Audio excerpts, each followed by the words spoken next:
Hello, everybody. Hello, guests to the Blue Boar Tavern. I'm Jonathan, your bartender, and we've got an interesting talk tonight. Just come on in, find your seats, enjoy. Welcome to our very loyal, regular audience, our Blue Boar family, because it really does feel like that.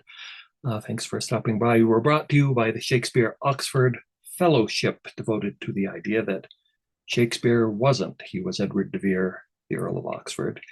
If you're not a member of the society, look up our website, Shakespeare Oxford Fellowship. It's easy to find. Read our interesting articles, look at our videos, look at our conference lectures, fascinating information. And here, feel free to chat amongst yourselves by clicking the chat button at your computer, talking to each other. Hello, I'm seeing people from Germany, Canada, California, New York City, where we literally are international. So thank you. We love you all. And if you're watching in the future on YouTube, unable to participate, like and subscribe. It really helps spread the word, helps us get on the various algorithms out to YouTube. So when people look up Shakespeare, information about Edward de Vere pops up as suggestions. Thank you very much. We've got our regulars coming in, Dorothea, Alex, Phoebe, Bonner. Now I hear them coming in right now. Hello, Bonner. Hi there. Hello, Dorothea. Hey. Bing, bing. Hello. Phoebe. Hey. Hello, and Alex is coming in right now. And our topic tonight is something really fundamental to the Shakespeare Oxfordian issue, a polarizing name, because Stratfordians think he's a strong case that proves their man, and we think he's an equally strong case against it. Ben Jonson. You can't talk about the authorship issue without talking about Ben Jonson. In fact, I'm going to put in a plug here. He is the whole topic of our newest, the Shakespeare Oxford Fellowship's journal, Brief Chronicles, Volume 9, called Ben Jonson's Unorthodox Poetics, Rhetoric, Proportion, and Authorship, edited by our sometime guest here, Roger Strittmatter, always a popular guest here in the tavern. It's available through Amazon. Brief Chronicles, Volume 9, all about Ben Jonson, with older articles, new ones, contributions by many esteemed Oxfordians. Yeah, I think you guys, one thing I was going to note that's funny is the reason Stratfordians think Jonson is so important is, like Elizabeth Winkler said in her recent book, Stratfordians have to believe Ben Jonson is George Washington and never told a lie, and is totally straightforward. It can be taken at face value. But strangely, as we can see in the new Brief Chronicles, and Dorothy will talk more about this, strangely, Stratfordians seem to be erasing Ben Jonson out of the whole picture, or at least trying to. Why? Why do they find him a threatening figure? And I'm sure we'll all have thoughts on that. So, you guys, welcome. And just, can you all offer a few thoughts to our people who might not know a lot about Ben Jonson? Like, who was he? Why is he important to this? Well, Jonathan, it's interesting you mentioned that Stratfordians believe he's the George Washington of the time, cannot tell a lie. And yet one thing Ben Jonson does explicitly in his writing is he says, I'm writing on two levels. He tells you that. He said, I'm writing a surface story, and I'm also writing a deeper level for the cognoscenti to appreciate the finer things and the real things that I'm trying to say, which of course you had to do in such a strictly controlled society where the printing press was under such strictures. You had to have plausible deniability in what you wrote and say, oh, that was just a fairy tale. But Jonson tells you, he says, I'm not just a surface writer. I'm saying other deeper things here. And he was the master of that, as Ben Jonson scholars, as opposed to Shakespeare scholars, know, right? Yeah. So, Alex, I guess we could say that Stratfordians are only reading the surface of Ben Jonson, and that Oxfordians are reading the deeper subtext. Yeah. Well, we also know, and we should like to think so.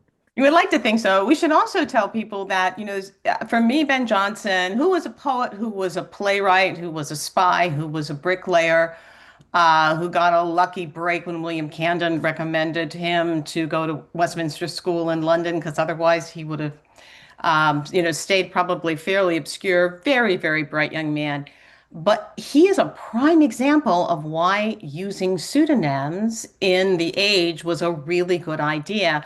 I have not counted how many times Johnson was in and out of prison for what he wrote, but I'm going to say it was 5 or 6 times. Every time you turn around, they're hauling Ben Jonson off to prison for something that he wrote. And every time he manages to talk his way out of it. But he was stubborn about that. He used his own name and left himself open to some major discomfort. Thanks. Oh, sorry, go ahead, Bonner. Well, what I had in my book on the chapter that deals with this is he was in prison for his writing 4 times, and that for murder 2 times. Oh, for murder twice. Oh, okay. murder, so who cares? Right, it was just murder. Okay. Which one's more serious? Yeah, exactly. Well, I think maybe that's a good point for me to jump in. I want to talk a little bit about Ben Jonson. Yeah, like I think I would say I think of him as kind of the quarterback of the team effort to kind of preserve Edward de Vere's legacy and memory after he'd kind of been disgraced and fallen from favor. And I think that yes, he was. I think his practice of kind of double speak and secrecy. I don't think it was actually what he loved. I don't think that was what he wanted to do. I think it was a necessity in the kind of perilous and politically charged times that he was living in. So I'll just jump into this quickly, and hopefully this won't go on for too long. But so Jonson had a Latin motto, which was tanquam explorator, or as a scout. It was an apt phrase for a man renowned for his intellectual curiosity, but as is typical of Jonson, there's a deeper level of meaning, which is that tanquam explorator is actually an excerpt from a quotation from Seneca, which is, "For I am wont to cross over into the enemy's camp, not as a deserter, but as a scout." So what I think is interesting about that being his motto is I just kind of think of him, he's telling you basically there's a self-professed central identity of him as a scout in an enemy's camp, but not a deserter. So I just want to talk a little bit about him as a kind of a political dissident and a double agent, which has been double agent has been coined by many scholars, both mainstream and Oxfordian. And I think it deeply integral with his relationship with Edward de Vere and Edward de Vere's family and descendants, and why they wanted to put out the First Folio in the kind of terrifying moment when de Vere's son is imprisoned and the Spanish are lobbying for King James to cut off his head. So just starting in the year 1605, we're a year after de Vere has died. Ben Jonson is imprisoned alongside writers John Marston and George Chapman for writing the play Eastward Ho, which is widely perceived to have contained anti-James, anti-Scottish sentiments, and as well as Catherine Children talks about the flattering portrayal of Edward de Vere disguised in the character of Touchstone. This play really upsets the authorities, and because apparently Jonson's situation in prison is so serious and dire that his mom is reportedly preparing to smuggle him poison to kill him, as well as to poison herself. So clearly a very dark, not exactly the kind of Shakespeare in love fun times on the Elizabethan stage that we hear about. But anyway, so before this kind of poison measure becomes necessary, King James chief advisor Robert Cecil is persuaded by Jonson's letters to let him go free. And then the next time we see Ben Jonson he's at a dinner party with the key conspirators of the gunpowder plot to blow up Parliament only days before the plot is supposed to take place. So this is almost like somebody, going to Starbucks with Osama bin Laden right before 9/11. He's breaking bread with Guy Fawkes, which you'd think would mean that he would not be in the good graces of Robert Cecil and King James, but this is not the case, because the next time you see him, he is at court penning masks and entertainments for the most high profile events that they have. And clearly Cecil and James are confident that Jonson is their man and not in fact plotting to blow up government buildings. So he's sort of floating around the shadowy middle areas. Exactly. And I think he was like a Catholic for a while, then he kind of wasn't, and he sort of implied that it was like he just converted out of political expediency. But I think he had a lot of connections in this Catholic world. But interestingly, so they task him after the gunpowder plot and many Catholics are being executed. They ask Jonson, Cecil asks Jonson, can he locate this Catholic priest and deliver him to the government? And even though Jonson is resourceful, obviously smart, knows a lot of people, he actually writes a letter to Robert Cecil saying, oops, sorry, I couldn't find him. And he says, but he's anxious to convince, a little bit protesting too much, I think, convincing Robert Cecil that he gave it his best shot to find this priest to give him to, probably to torture and execution. He says, may it please your lordship to understand there's been no want in me either of labor or sincerity in the discharge of this business. So he really wants them to not be suspicious that he was trying to let the priest go. But then he flips again. So then you see in 1605, you have the play Volpone or The Fox, which is widely considered to be a satire of Robert Cecil. After Cecil dies, people mock him as Volpone in these sort of cryptic poems that are mocking him. And when the play is published in 1607, it has a bunch of prefatory poems by Catholic recusants and dissidents who were friends with Ben Jonson, alongside whom Ben Jonson had been fined and tried as a Catholic dissident. So many of these poems are signed only by initials in this print run, but later, after Robert Cecil, aka Volpone, dies, the play will be re-released and all these initials will be replaced by full names. So it's interesting, so that the writers of the poems are balancing a desire to stand in support of Jonson's satire, but they're also afraid of being associated with his work. So they're kind of walking this dangerous middle path. So again, he's like the last person anyone should be taking it straight at face value. Oh my gosh, no. Absolutely. And it's a satirist, so can Yes. you read anything he says? Well, maybe. And I think it's interesting that I'll say, this idea of having all these prefatory poems that other people put before his works as they're published, people have misinterpreted that, like Stratfordian or I don't know, mainstream scholarship says, oh, he was this pompous guy. He was always bragging. But I don't think that was the case. I think that he was giving an opportunity for people to kind of stand and be counted, who were politically on board with his message, even though they had to be shy or careful about how they expressed it. So he's living in the enemy's camp, like as per his motto. He's writing all these masks and spectacles, and I think it's sort of starting to really wear on his psyche. He's kind of a drunk. He's cantankerous. He has a poem where he's making fun of all these masks he has to do, where he's, oh, shows, mighty shows, the eloquence of masks, and he's not having a great time. He tells William Drummond later that he wished he'd become a churchman so that he could just make one honest sermon to the king, and quote, he would not care what thereafter should befall him, for he would not flatter the king though he saw death. So clearly holding his tongue a lot in order to kind of get through the day. Yeah, masks pay the bills. Right. It was Masks. Patrons. That's who you did it for. The people who give That's you money. what you do it for. You write that stuff because it pays the bits. It's a problem every artist has. Absolutely. So specifically, I think who's paying his bills is Robert Cecil.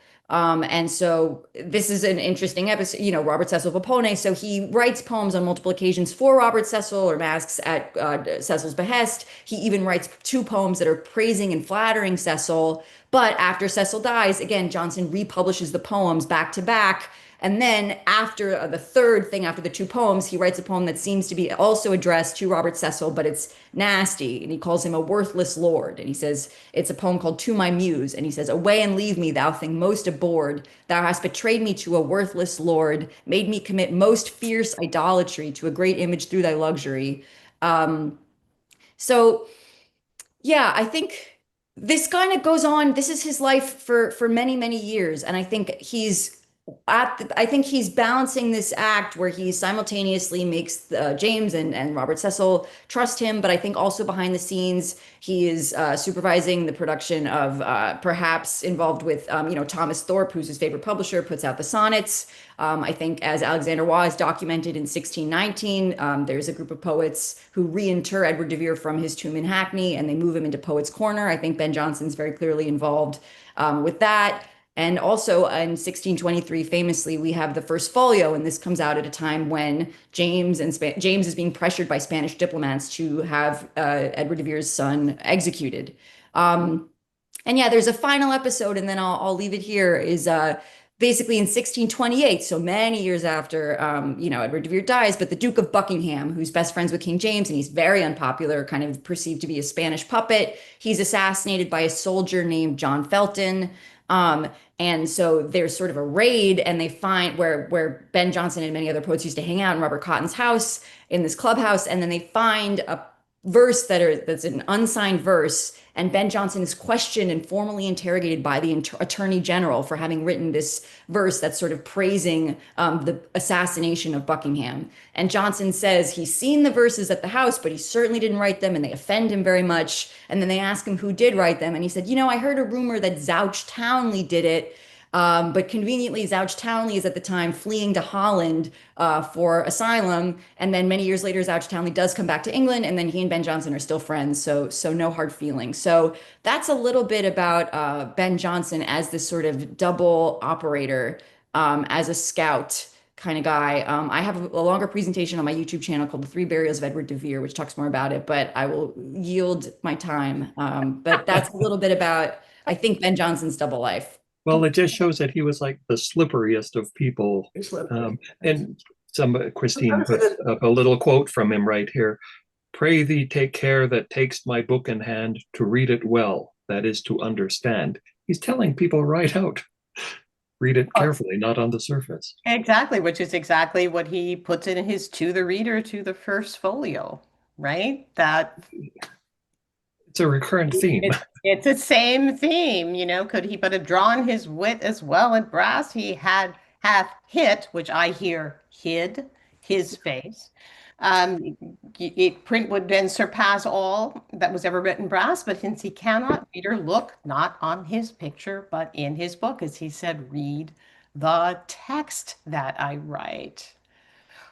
But, there is a firsthand account of what Jonson was like in person, which is a great deal of fun. It was written by a poet named William Drummond, who was a Scot. And Jonson took a little walk. He decided to walk between London and Edinburgh, as one does, just, put one foot in front of another.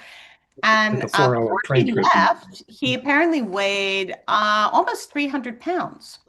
So when you think of Jonson, you need to think of a very large man. The descriptions that come from Drummond they would sit up late at night drinking, and then Drummond surreptitiously took these notes and wrote down his impressions of Jonson. Now, you're looking through the prism of Drummond, but this is the type of thing Drummond wrote down. He said, Jonson was a great lover and praiser of himself, that he was a scorner of others, and he would rather lose a friend than lose a jest. That Jonson was jealous of every word and action of those about him, especially after drink, which was an element in which he lived. That he was a dissembler of ill parts, that he was a braggart, that he think of nothing well but either of himself or some of his friends and countrymen, both said and done, passionate, kind, angry, vindictive. And Jonson famously has a lot to say about Shakespeare in 3 different places, but within Drummond, he scoffs at a line in Julius Caesar and then says that Shakespeare didn't even know that Bohemia didn't have a seacoast. But of course, we know that there were 9 years when Bohemia, the king of Bohemia, did have a seacoast, which is Ottokar II, in the 1260s or 1270s. There's about a 9-year period where Bohemia had annexed 2 different small kingdoms which did have seacoasts. So Jonson, very critical, very funny. I'd just like to point out that he writes a description of himself in my favorite play. It's one that's very infrequently performed and did not do particularly well when it came out in 1589, which was Every. You can hear Vere if you like. Every man out of his humor, a sequence to every man in his humor. And the reason I love this play, and we can talk about it later, is that this is the one it mostly comes up in Oxfordian circles because where he parodies Shakespeare. He put Shakespeare, Edward de Vere, and himself on the stage at the same time. And each one of them is so clearly that person. So keep Drummond's description, firsthand description of sitting with Jonson and drinking, with this description that Jonson writes for his character called Color Buffone. So Carlo is scurrious and profane and a jester. He is more swift than Circe with absurd similes. He will transform any person into deformity. He is good feast hound and banquet beagle that will scent out a supper some 3 miles off and swear to his patrons, damn him. He came in oars, but he was wafted over a sculler. He's a slave. He will swill up more sack at a sitting than would make a guard a posset. His religion is railing and his discourse ribaldry. That description matches Drummond's description, and to me, it also matches Falstaff's description. Well, big and heavy. When you consider the size of the man before he took his little walk.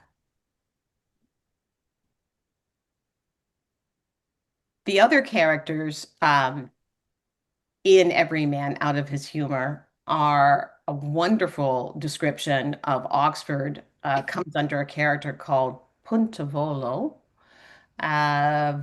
which I would guess, volo means to fly or I fly, one who attempts to fly. And the description is somebody who loves his wife, loves his dog, which happens to be a greyhound. Of course, Oxford's symbol was a Calgary greyhound. It's an extremely florid language, has good knowledge of French and Italian, talks about his travels all the time, stands on ceremony and manners to an extreme degree. He is affected in his own praise, writes Jonson. He commends himself. He is vainglorious, over Englishing in his travels. And then the description of the character that we know as Will of Stratford, a guy named Sogliardo, well known for being stumbling, not being able, even watching a scene between Oxford and the maid at Oxford's house, to put a dialogue together describing what they said. A man who is so proud of his new escutcheon with his new coat of arms on it in gold. It is of a boar without a head, a headless boar, therefore a witless boar. Of course, Oxford's symbol, again, another heraldic symbol for the Earls of Oxford, is the boar. And the motto is not without mustard, because what else can you do with a headless boar besides eat it without its wit? And that, of course, mirrors Shakespeare's or Will of Stratford's motto, not without right.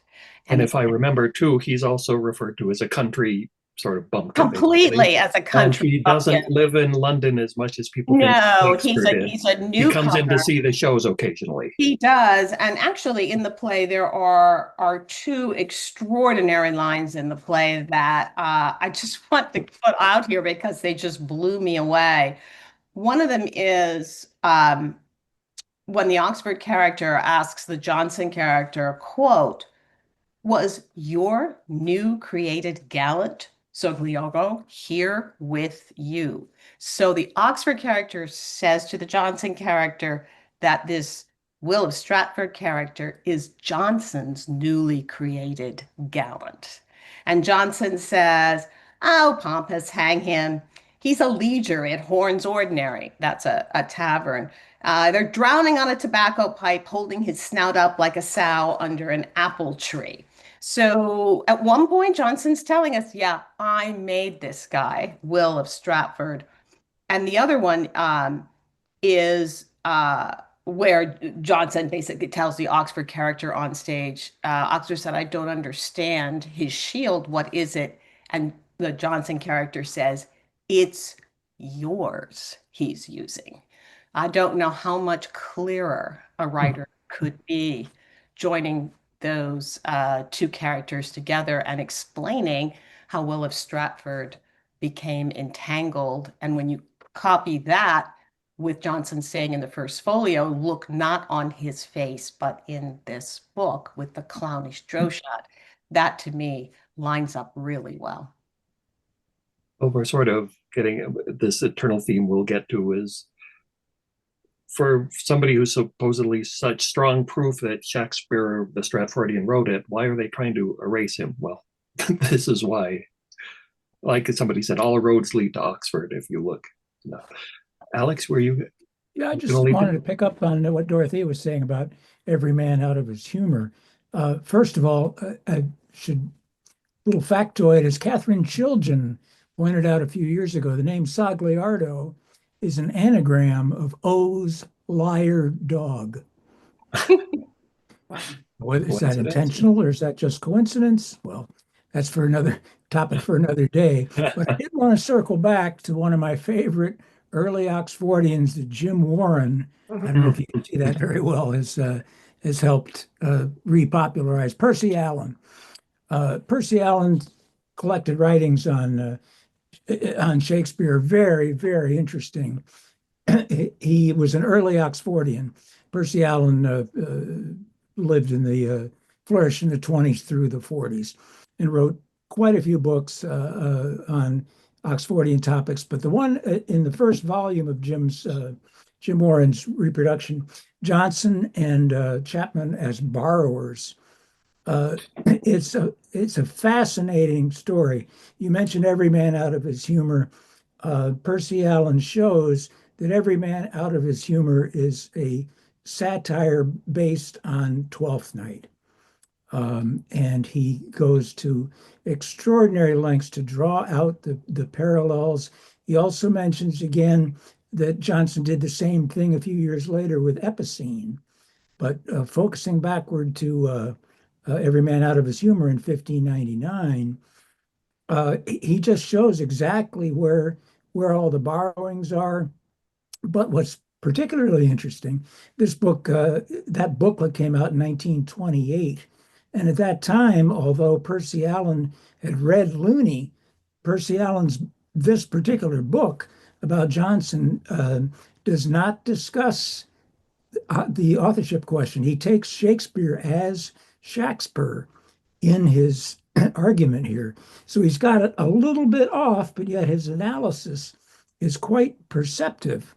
But he's thinking that Jonson is criticizing Shakespeare for his lack of classical knowledge and flaunting Jonson's own classical knowledge in the play, whereas obviously Oxford had at least as much classical training as Jonson ever had. But that's kind of beside the point. It's a very interesting analysis because Percy Allen himself was a drama critic. So he came to the plays from a different background of really watching these as stage works and analyzing them that way. And then the last thing I wanted to say about Every Man Out of His Humor that I thought was particularly interesting is that Jonson has two characters in the play, Cordatus and Mittus, is that the name? Who basically sit around and talk about the play while it's going on. And they say, well, who's this guy supposed to be? And, one of the guys says, oh, he's nobody in particular. I'm not trying to lampoon anybody. And another guy says, well, it could be such and such. And, Jonson goes to great. Almost sounds like Monty Python. To say, yeah, no, I don't, nothing here. There's nothing here to see, folks. Very, very interesting. Anyway, I recommend Percy Allen. And which volume is that, Alex? Sorry. Beg your pardon? Which volume of the Percy Allen are you? It's the first volume in Jim's 7-volume reconstruction. Volume 1, Borrowings and Topicality in Elizabethan Drama. Thank you. Yeah, but Every Man in His Humor not only has what I call direct quotes, but restated from Twelfth Night. It's got A Tu Brute from Julius Caesar. It's got Justice Silence from Henry IV, Part 2. And it's got the 9 Worthies from Love, Labor, Lost. And I'm sure if I keep reading it over and over again, I'll probably find about 9 other Shakespeare plays. So when you've got all of these quotes from Shakespeare plays, you have the Shakespeare character, you have the Earl of Oxford, and you have Ben Jonson. all on this. Oh, and Elizabeth Trentham makes an appearance too. She makes an appearance when Oxford starts, telling her how beautiful she is and how much he honors her and how much he loves her. And Jonson is lampooning Oxford's very flowery antique language. But Elizabeth doesn't seem to mind. She's happy with it. Well, I the should ones just point I've, out, I've, I'm sorry. I'm just one of these people who likes dates. Jonson was born in 1572, so he's just a few years younger than Shakespeare of Stratford, but he's a generation younger than Oxford. Yeah. So, my take on Percy Allen's interpretation of the relationship between the true Shakespeare and Jonson is that he really sees him as an idol, and I think I think in a sense here they were friendly rivals. Percy Allen can't quite understand why Shakespeare, that is Shakespeare, put up with this without protesting, but I think it was a different relationship based on a generational gap, because Jonson would have been 27 when he wrote Every Man Out of His Humor. Yeah. Talking about the borrowings, the ones I think I've remembered hearing is Othello and something about moist hands or something, and also The Tempest. And it just reminded me of one of the most ludicrous Stratfordian positions I've ever heard, is like answering the question of, well, how could Ben Jonson be parodying Othello before Othello was written? And this Stratfordian actually said this, I think it was a woman, saying, well, Jonson was anticipating Othello. What's that even supposed to mean? Well, that sort of brings around an observation I made. I Right. learned about when Alex was telling us about the Percy Allen's book, that Jonson is using Twelfth Night for Every Man in Epicene, and he's also using Julius Caesar for Serjanus, as borrowing from that for his Serjanus. And both of those plays are not yet published. They're going to be published in 1623. So if he actually, and we don't know when Twelfth Night was first performed. As far as the official goes, that this performance in 1601 of Twelfth Night, when Duke Casimir came from Italy to the English court, and they performed a play on Twelfth Night, and now Hodson, who is a Orthodox person, believes that was Shakespeare's Twelfth Night, but he's failed to convince the general population of academics that was the real Twelfth Night, but it had to be, because then we have Duke Casimir who's sitting there, and we know that because we have reports from Elizabeth's court that he's right there. We also know that the event was attended by Elizabeth Trentham, the Countess of Oxford. We have pretty much the guest list, but we don't have Oxford on the guest list, which makes it interesting that his wife, but he's clearly there. He's just not going to be included, mainly because Oh no, Bonner. First of all, just a slight correction. It's Duke Orsino who comes. It's not Casimir. It's actually Orsino. Orsino. Sorry. Yes, you're right. I think that you're absolutely right. I said it wrong. That's okay. I think Oxford's the reason. Let me look. I've got the book right. You've got it. Oxford's not. Orsino, yes, Duke Orsino. So it is Orsino, but he's on the stage, Bonner. That's what I think. I think he's in the audience because he's playing himself on the stage. He actually played it himself. That would be, according to the reports that are in this book from the different ambassadors, that he was allowed to sit by Elizabeth, the only other person that the Duke was allowed. But yes, he's the very same name. Sorry, I misspoke. That's okay. It's okay. Okay. But getting back to it, I believe Leslie Hodson, for a change, is absolutely right. That was Shakespeare's Twelfth Night. And it had been around for a while, but Orthodox scholars, how in the world did Ben Jonson get his hands? I would think that to make these pretty good borrowings, he'd had to see the manuscript. And of course, we have a report that Julius Caesar was performed in 1599 at the Globe, and maybe that was it. But if Ben Jonson saw that and used lines from Serjanus, he first wrote it in 1603 and then published it in 1605. But still, he'd have to do some real careful listening to be able to grab some lines and then integrate them later. Seems like he had the manuscripts. He certainly had access to he's really in the loop. Ben Jonson is, golly, And then when he's out in Scotland with his conversations with Drummond of Hawthornden, which happened at the end of 1618 to early 1619, one of the things he writes about is that Shakespeare at a play brought a number of men saying they had suffered shipwreck in Bohemia. And as Dorothea's already explained, that yes, Bohemia did have some point in history did have a sea coast. Also, he was following Pandosto, which was one of his, everybody knows that. But then again, Winter's Tale had not been published. So how the heck, but Ben Jonson is using information and lines from 3 unpublished plays. How in the world is he getting his hands on all this stuff? Because we don't really know where the plays were. He was anticipating them It all. was Bob. exactly. That's it. That explains it all. No, That la, la, la. explains Oh, we it know. all. Look over there. That and the Mermaid Tavern. The Mermaid so- Tavern. He was meeting Shakespeare in the Mermaid Tavern and they were talking about it. And then Jonson wrote it faster. That's exactly sure. Yes. Here, Nobody's I've written a hard. parody. Nobody Alex? of the Mermaid Tavern ever managed to notice Mr. Shakespeare there or Shakespeare. I've written a parody of a play that you need to write. Yeah. Well, it was wonderful. We can add to the many characteristics that Phoebe has given to Ben Jonson. He was clairvoyant as well. Well, can I read a quote? This is just a quote from Ben Jonson talking about our guy, which I think is so interesting, and it sort of speaks like, I don't know, like, I'm like, does this indicate that he's laboring over the manuscripts and he's frustrated? Like, it's like, it seems like somebody who really like admired his mentor, but also was like, God, like sometimes this guy just doesn't shut up. So this is what he says. I remember the players have often mentioned it in honor to Shakespeare that in his writing, whatsoever he penned, he never blotted out a line. My answer hath been, would he had blotted 1,000, which they thought a malevolent speech. I had not told posterity this, but for their ignorance, who chose that circumstance to commend their friend by wherein he most faulted, and to justify mine own candor, for I love the man, and do honor his memory on this side idolatry as much as any.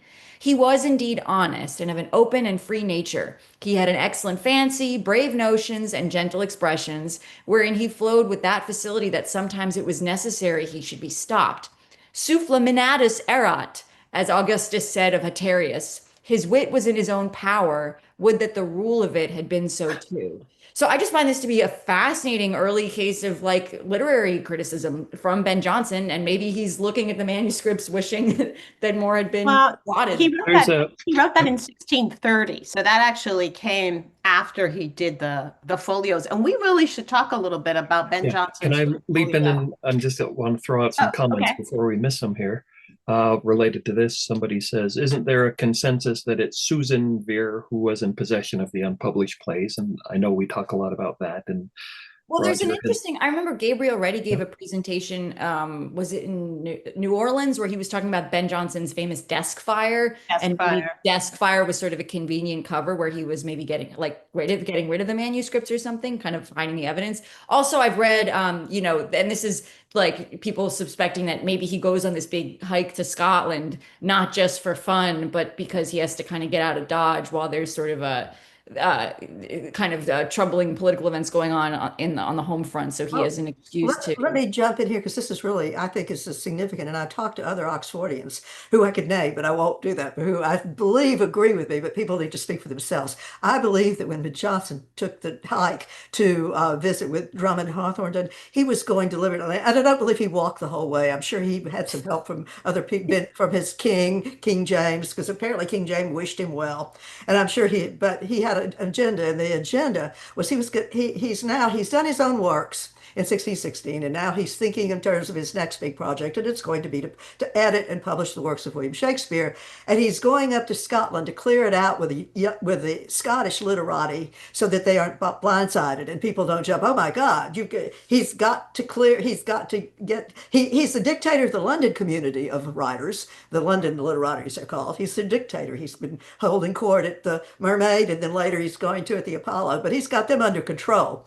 But he's got to talk to the people in Scotland, because many of them, for example, Drummond was one of the earliest and best fans, as we would say today, of Shakespeare. He had early poems. He had copies of Venus and Adonis. He had, by his own handwriting, had copies of Romeo and Juliet, Midsummer Night's Dream, and Love's Labour's Lost. And I mean, he was an early collector of Shakespeare, so he was clearly in the loop on that.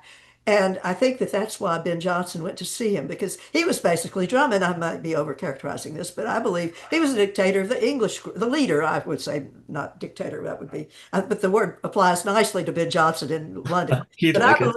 but I believe that he's going, that's why he's sitting there for a good many weeks. We don't know exactly how long. And they're having wonderful discussions while they're eating and drinking and making merry. And now we have the conversations, which are kind of garbled, if I may say so. But at any rate, he's basically clearing out what he plans to do. And in this book that I have about Drummond, the writer, who was a very great historian in the 19th century, he wrote, after he goes over what the conversations are, he says, "Why have we only that meager scrap about Shakespeare? Why, when Drummond had beside him the man who could have told more about Shakespeare personally than any other living person? Why? The omission is more remarkable because Drummond was one of Shakespeare's earliest admirers, which I've already said, yes. So This but yes, they did talk a lot about Shakespeare. That's this why ties they, into another comment I want okay, to pull back to good, the fine, Susan I'm one, through, I'm but done. somebody commented here just by a coincidence. Apparently, this big fan of Shakespeare, William Drummond, had in his library the play Caesar and Pompey, which in his handwritten list he attributed to the Earl of Oxford. Damn. Oh, So it's really? another Okay, person I missed apparently. that in that book, but I guess, gee, that's wonderful to know. Thank you, So whoever. okay, another person who's sort of in between Edward de Vere and a link between him and Interesting. Shakespeare, the writer. Going back to Susan de Vere, that question isn't there a consensus? She was in possession of the unpublished plays, which makes sense. It makes But she was a patron of Ben Jonson's, Yeah, right? absolutely. And the Herbert family, Yeah. closely tied to Johnson, and Susan Brethren, yeah. married to one of So the there's more links between. right more legs. But it's also, I mean, the possibilities are Susan or any of the other daughters, of which Susan obviously is the most likely. Um, Possibly they were left with Henry the 18th Earl. That seems less likely. Possibly they were left with Southampton, again, less likely. Elizabeth Trentham was dead, but the other person who was still alive was Mary Vere Bertie, so his Oxford sister.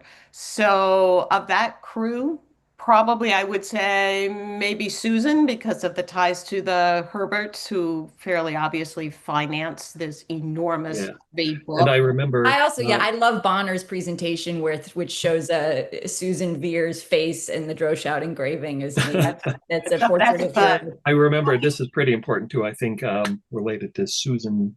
I think I read it years ago. If I'm getting it wrong, I think it was from Roger Strittmatter made the connection that the publisher Jaggard, who did the folio a few years later, dedicated this book to Susan Vere, and he just praised the heck out of her and her father, Mhm. just how wonderful her father was, and said, "You have all these fruitages to bestow." And then a few years later, he published the First Folio. He publishes it. What were all these fruitages What were the fruitages? she had to bestow up and onto who? Well, he got the rights to to publish them. I'm sure Bonner can give us the quote of the see how the whatever the face looks like the issue, the Ben Jonson line that you talked about, the resemblance He between. lived, yes, the father lives in the issue, and it's as if he's talking about the book, but it's such but with Ben Jonson's capacity for ambiguity and masterful use of ambiguity, it kind of Yeah. sounds like that's what he's saying. We Well, wanted to get into Something the else, I have folio another too. So. comment that may be interesting, that dealing with the conversations between Drummond and Johnson. The only other little tidbit that we have that the writer later says, so the meager scrap, the little meager scrap is that Shakespeare wanted art. And then that just is left. But the deal is Ben Jonson knew that they were going to have to sell this cover story of the man, the country bumpkin. Thank you, Jonathan, for saying that. The country bumpkin from Stratford had to be marketed with a message to sell him. And so they were going to say that Shakespeare wanted art. And by golly, it was picked up really well. John Milton in 1645, The Next Generation, writes, he writes, if Jonson's learned Sockbeyond, and it's in the middle, really toward the end of this long poem, that to me doesn't have that much to do with these lines, but oh, sweet is Shakespeare, fancy's child, warbling his native wood notes wild. And there's a lot more going on than warbling wild wood notes. And Well, you surely know, John Middleton knew that. Okay, what do you? the word wanted has two meanings, though, doesn't it? Wanted can mean lacking. It can also mean desired. Hmm. You can read that line as Oh, that's true. Yeah. Shakespeare desired art. That's the He word. wanted his works, what he wrote, to be exceptionally beautiful. And when you couple that with the dedication Jonson wrote in the First Folio, where he says, you know, no English author can compare with Shakespeare. He put the greatest classical tragedians, you know, with Euripides and Sophocles and Seneca. And in comedy, Jonson says that Shakespeare stood above Terence and Plautus and Aristophanes. So to me, that word wanted art has never meant lacked. It has always Well, meant it, desired, and, you know? and again, what you're pointing out is Johnson's mastery of The ambiguity. double And layer, very, very, Right. but double layers. what Yeah. went out to the general population, and there's several other indicators of this. The Reverend John Ward, who in 1662 is now going to be vicar, he's gotten a degree, he's graduated from Oxford, and he's gotten his starter job, or his job that he's going to have for the rest of his life as the vicar of the Holy Trinity Church in Stratford. And he writes in his diary, and he writes, the Shakespeare was a natural wit without any art at all. And then later, this lack of art, I think you're right, that's may have been the ambiguity of the thing, but basically what floats out into the public domain Yeah. and It's people is one meaning, but this the other. natural wit keeps popping up in a lot of things. I could go through it, but I won't. Yeah, but that's where the genius idea comes from, right? That Yeah, this exactly. He's super genius, genius is a but natural he wit, just right? Right. like Nike, he just did it. So here's my big question for everybody. Why is it that in their opening exhibit for their new museum, the Folger wanted to erase Ben Jonson? Yeah, well, Why is it that the Folger said that the 1623 folio was the first book of its kind when Jonson had done his own folio in 1616? And oh, by the way, the Folger owns one in its vault. Why is it that the Folger said that the folio was the work of, you know, the actors, and Jonson gets no mention, although he wrote both the dedication and the To the Reader, which is the most prominent poem among all the dedications. And Jonson's dedication, the second dedication he wrote in the First Folio, it runs for pages and pages. It's no short little thing. It is the longest. And then they have 88 folios, first folios, very impressive. The one they chose to show open was the one that had the silly Drochat portrait, but was missing. The printer never Oh my printed gosh. a particular volume, the To the Reader by Ben Jonson. So Ben Jonson did not Completely exist. eradicated. So they Eradicated. purposely chose the one Race. that I excluded have Ben to Jonson. think there was some purpose there. I'd love to know what you all think. I was stunned when I think you sent that out. I'm pretty sure if my recollection is correct on an email, and you had the picture that you had smartly taken of it when you're there to say, "Look, I'm telling you like it is. This is for real." That's hard to believe So they're because I mean, all you can it's very conclude is deliberate. they're trying to erase out Ben Jonson from the First Yeah. Folio But why? to the public, What's the purpose for that? especially if Ben Jonson is supposedly supports their side so much. I think they want to control. I think it's like I think they want to control the conversation and the narrative. And so it's just about giving people as little as possible and making as simple and as low resolution a narrative, which is just there was this actor and his friends with these actors. So the more that they can omit, I think the more they can feel like they can just not invite questions. Yeah. Yeah, I want to talk before Ben we Jonson go. makes it too complicated. I think I want to hear what other people have to say about the Folgers thing, but I do before Yeah, we wrap up, I think it bears remarking on the unusual circumstances of Ben Jonson's burial, which I'm very, very Somebody intrigued brought by. that up, yes. Yeah. Do people want to talk about the Folgers thing or then? Yeah, let's continue with that, and then I've marked a couple of questions, including that one about his burial. So maybe in a few We'll minutes end with his death. talking That's about crazy, Dorothea. What do you mean? Well, It's certainly Go, it's Alex, and then I interesting. It's interesting on the Folger's complete omission of Jonson, especially because it was known as early as the 19th century that Jonson did the uh, dedication from Hemmings and Condell. This is considered the mainstream opinion now, if I'm not mistaken. And to just completely ignore that is, I think Strats still take it at face value from well, everything some I've seen. Strats, it was Stratfordians who came up with the Oh, idea they in did? the late 1800s. Until it got too touchy, and then maybe they Yeah, backpedaled. I don't know. but One thing about the written material, his long thing at the beginning of the folio, I just remembered reading somewhere a Jonson scholar made this observation, apparently without realizing what she was saying. But she said, in writing tributes to people, Ben Jonson wrote in two different modes. And when writing about his fellow writers, he was sincere and straightforward. When writing about the nobility, he was kind of really discreet and coy and ambiguous. And she said, only in his tribute to Shakespeare did he combine these two methods. Wow. Without realizing apparently what she was saying. Makes perfect sense. Because he was a fellow writer and he was nobility. So I want to go to some questions here. I'll get to the burial one, but here's a good one because I've wondered about this too. Somebody asks, where is it here? The quote about where apparently this is a big one Stratfordians often bring up to say that Ben Jonson knew Shakespeare, is that quote about him saying, I loved the man. And apparently he was writing that privately. But obviously, if he's talking about Shakespeare, he didn't love him. So is that quote, is he talking about someone else when he's saying of Shakespeare that he loved the man? Was he meaning somebody else? Because obviously, if he's mocking Shakespeare so mercilessly, he probably didn't love him. Who is he referring to there? I love the man. Because, to me, it's like, yeah. And he somebody could published say, that. He published it. I mean, he published that in his Timber or Discoveries in 1630. I mean, it's a very public statement.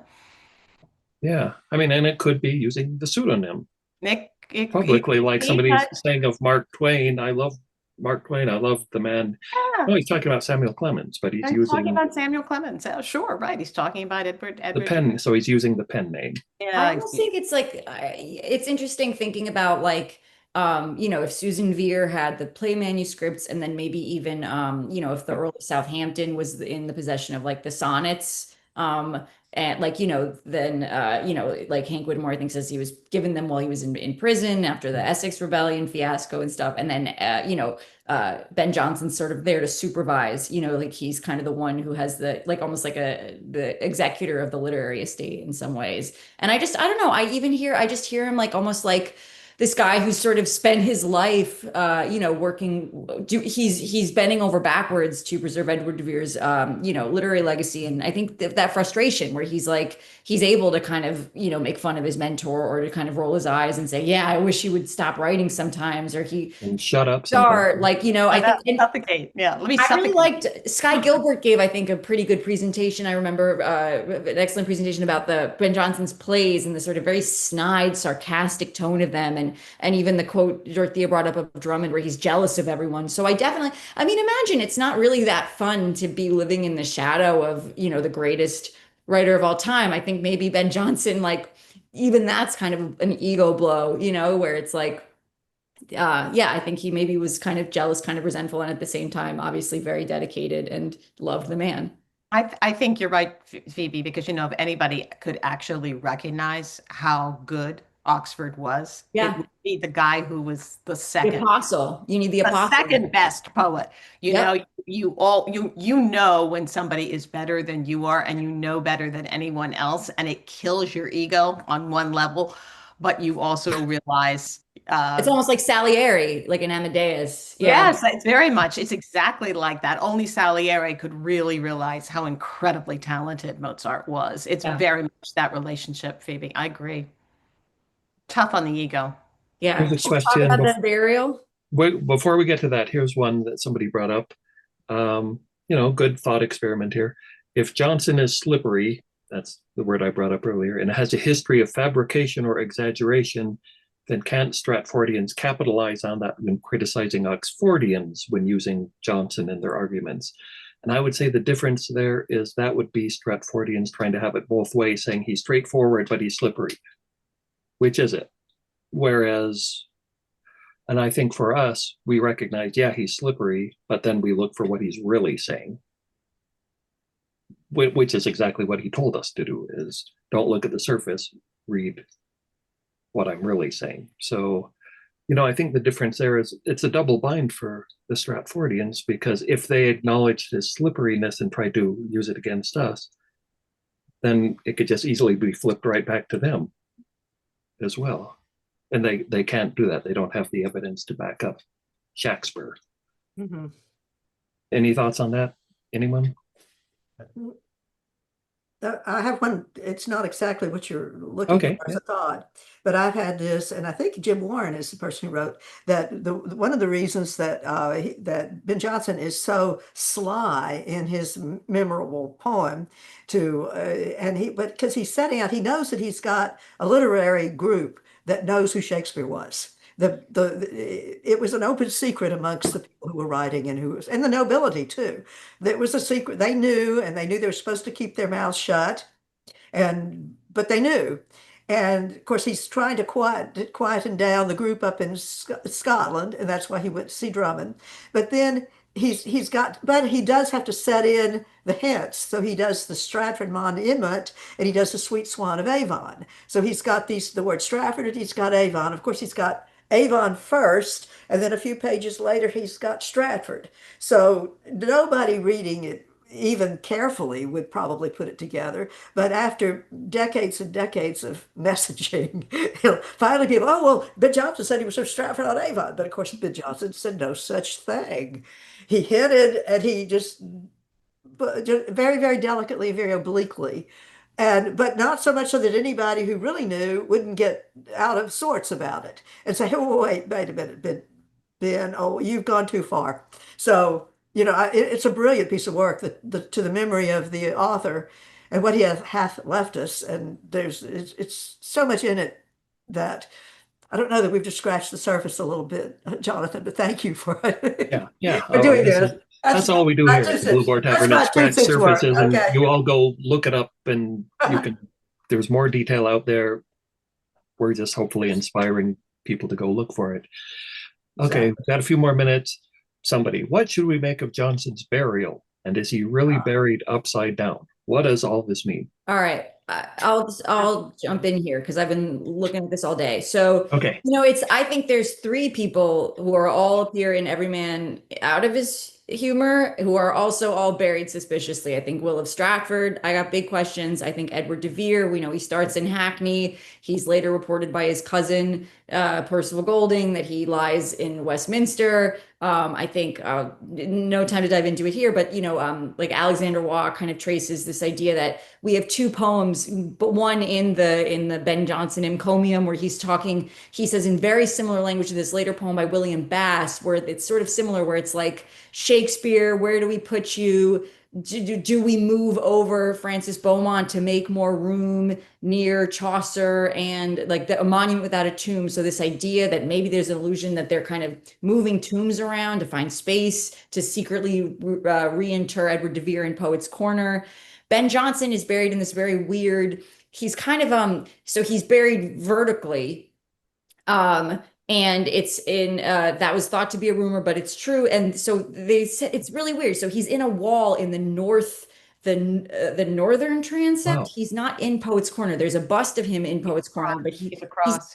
He's across from it. And what's weird to me is that when they opened it up, they said that a skull fell out and that it had red hair. And so I'm like, did Ben Jonson have red hair? Who talked about Ben Jonson as having had red hair? No one. Obviously, I don't know. So I'm like, what's going on here? Why did Ben Jonson intentionally decide? And people asked him during his lifetime, why are you deciding to be buried in the wall there? And he made some joke about, I'm too poor, I can't afford it, or I'm not looking for much space. Ben Jonson, I think, was I don't know if he was an atheist, but he was certainly a pragmatist. He basically said to Drummond, he's like, I could be a Catholic or a Protestant just as well, whatever. Like, I think, I don't know. I'm like, I wondered if something about Edward de Vere being stashed somewhere in Poets' Corner where there wasn't room for him, and then Ben Jonson somehow making extra room for him. I guess, I don't know. I want to know what color Ben Jonson's hair was. I have a lot of questions and not honestly any great answers, but it's something I'm really interested in digging into more. One little medical fact is people's hair tends to turn red in tombs over time. Really? So, Well, yeah, baby. yeah. Yeah. Mummies and things Yeah. often have red hair. They all So, have okay. red hair? Mummies? Wow. Hair tends to turn reddish over time in tombs. Phoebe, there's a really fun fact to add to you, which is that I dug up today, which said apparently that monument to Jonson that's in Westminster Abbey was put in 1723. You may find that date a little notable, 100 years after Yeah. the First Folio, by a gentleman, and the medallion that goes with it, by a gentleman named Edward Harley, who was, wait for it, Yeah, the we second Earl of Oxford in the reissue of the name. All right. And who was Edward Harley besides having the title Earl of Oxford? He was a bibliophile, he was a patron of the arts, and his collection is the foundation of the Harleian collection in the British Library. That's just a whole weird. It's lot weird. of facts to me. It just says I don't have a solution, but it just seems like there's a bunch of connections to what you're.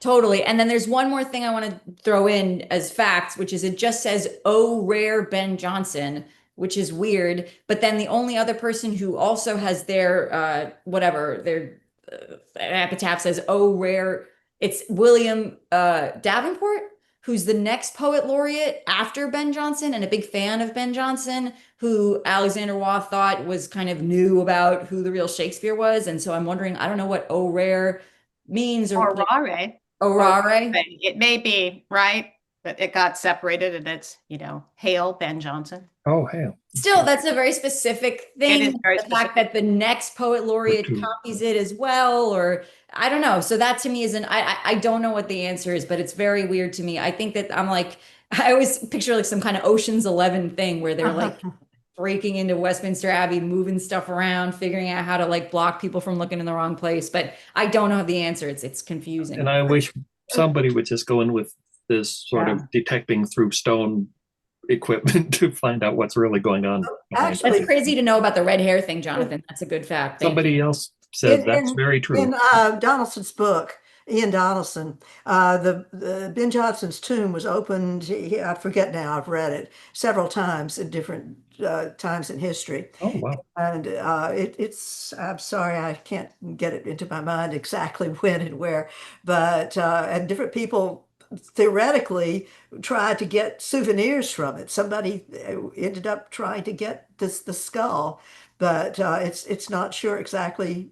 Donaldson has some footnotes on it, and it's worth taking another read to find out. I also wanted to clarify something about Westminster Abbey, that everybody always, I'm not trying to be officious here, but about Poets' Corner really did not exist when Ben Jonson died.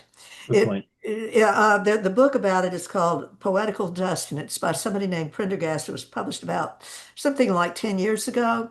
And he tracks the development of Poets' Corner. It really became to be the big deal a good many generations later. And then by the time the 1700s roll around, then it got to that it really developed. But how it actually developed, it also was changed around quite a bit. And by the time another century rolled around, after the 1700s, there were so many people buried in it.